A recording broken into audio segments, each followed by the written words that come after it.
Pada audensi mingguan dalam katekesenya tentang Yesus, harapan kita, berfokus pada Bunda Maria, Paus Fransiskus mengatakan, jangan takut, teruslah berjalan.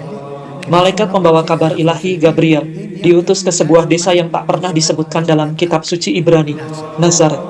Pada waktu itu Nazaret adalah sebuah desa kecil terpencil di Galilea, daerah perbatasan dengan bangsa-bangsa kafir bersama dengan pencemaran mereka. Di sanalah malaikat menyampaikan pesan dengan bentuk dan isi yang benar-benar belum pernah terdengar sebelumnya. Sedemikian rupa sehingga hati Maria terguncang. Alih-alih sapaan klasik damai besertamu, Gabriel menyapa perawan Maria dengan undangan, salam, bersukacitalah. Sebuah seruan yang begitu khas dalam sejarah keselamatan. Karena para nabi menggunakannya saat mengumumkan kedatangan Mesias, seperti dalam kitab Zefanya dan Yoel. Ini adalah undangan sukacita yang Tuhan sampaikan kepada umatnya ketika masa pembuangan berakhir. Tuhan membuat kehadirannya begitu hidup dan bermakna. Selain itu, Allah memanggil Maria dengan nama yang penuh kasih, yang tidak dikenal dalam sejarah kitab suci. Kekaritomini, yang berarti penuh rahmat ilahi. Maria dipenuhi oleh rahmat ilahi. Nama ini menunjukkan kasih Allah telah lama berdiam dan terus tinggal dalam hati Maria. Nama ini menyatakan betapa berahmatnya Maria di hadapan Allah, dan terutama bahwa kasih karunia Allah telah menyelesaikan suatu ukiran batin dalam dirinya, menjadi sebuah karya agungnya penuh rahmat.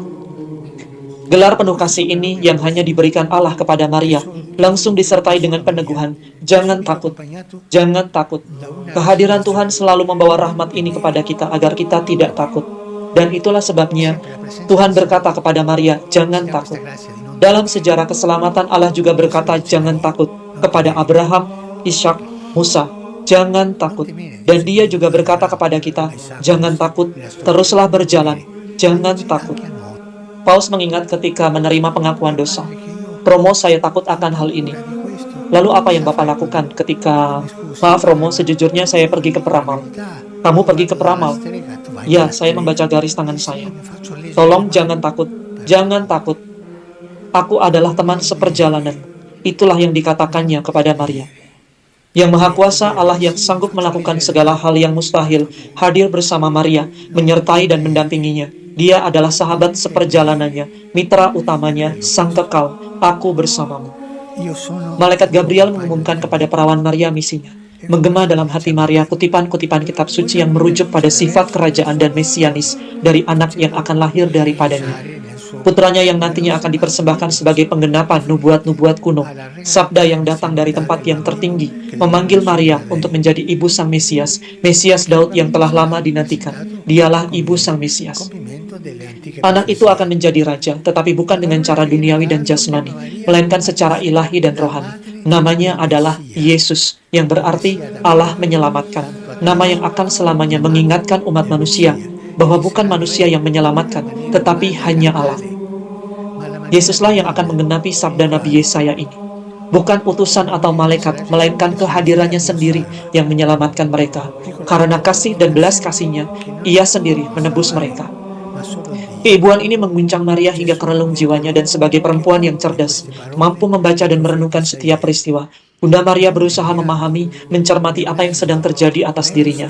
Maria tidak melihat keluar, melainkan ke dalam, dan di sanalah, dalam kedalaman hatinya, yang terbuka dan kepekaannya, ia mendengar undangan untuk percaya kepada Allah yang telah mempersiapkan baginya suatu Pentakosta yang istimewa. Sebagaimana pada awal penciptaan, demikianlah Allah ingin mengaruniakan rohnya kepada Maria. Sebab kuasa Allah lah yang sanggup membuka apa yang tertutup tanpa melukai, tanpa melanggar kebebasan manusia. Allah ingin menyelubunginya di dalam awan kehadirannya, karena Sang Putra hidup di dalam dirinya dan ia di dalamnya. Maria diterangi oleh iman, ia adalah pelita dengan banyak cahaya. Maria menyambut sabda dalam dagingnya sendiri, dan dengan demikian memulai misi terbesar yang pernah dipercayakan kepada seorang manusia, kepada seorang wanita. Ia menempatkan dirinya dalam pengabdian, dipenuhi dengan segalanya, bukan sebagai seorang budak, tetapi sebagai rekan karya Allah Bapa, penuh martabat dan wewenang, mengelola sebagaimana yang ia lakukan di Kana, anugerah-anugerah dari harta ilahi. agar banyak orang dengan kedua tangan mereka menimba dari Bunda Maria. Saudara-saudara yang dikasihi Tuhan, marilah kita belajar dari Maria, Bunda Sang Penyelamat dan Bunda kita, untuk membuka telinga terhadap sabda ilahi, menyambut dan merawatnya, agar sabda itu dapat mengubah hati kita menjadi tabernakel kehadirannya, menjadi rumah yang terbuka, tempat pengharapan bertumbuh. Terima kasih.